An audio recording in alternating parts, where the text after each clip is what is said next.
My book, How They Decorated, revives and revisits the beloved rooms I was introduced to as a child sitting cross legged in a tall closet at my grandmother's house, where there were stacks and stacks of decorating magazines and scrapbooks. Portraits of the women of How They Decorated by great artists of the day remain.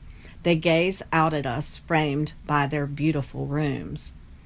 Most of these interiors are gone, yet the portraits remain, luring us to discover more about how they decorated.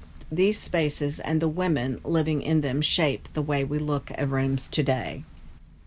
Personal style, art, and books are all markers of the type of room one inhabits. As one of my personal icons, Gloria Vanderbilt, put it, decorating is autobiography. 4 groups of decorating styles are profiled in the book: the fashionably chic, the unconventional eye, in the grand manner, and legacy style. The fashionably chic woman thrived on personal self-expression. For them, stagecraft was key.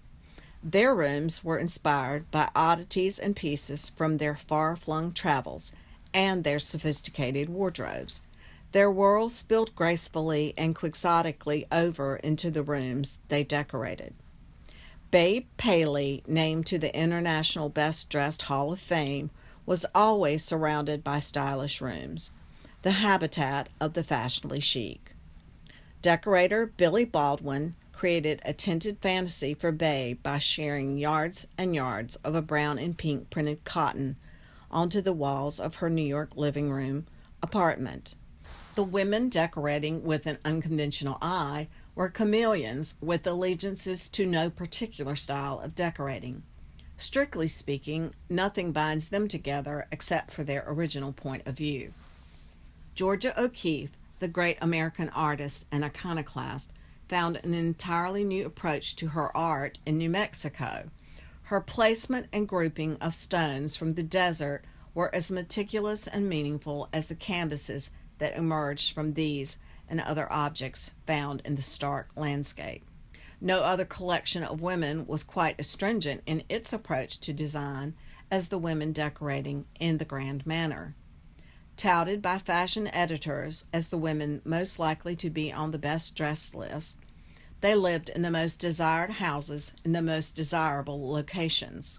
In Paris, Pauline de Rothschild decorated her salon there with an exuberant 18th century Chinese wallpaper. But the beguiling subtleties of her decoration were what made the Baroness the ultimate of those decorating in the grand manner.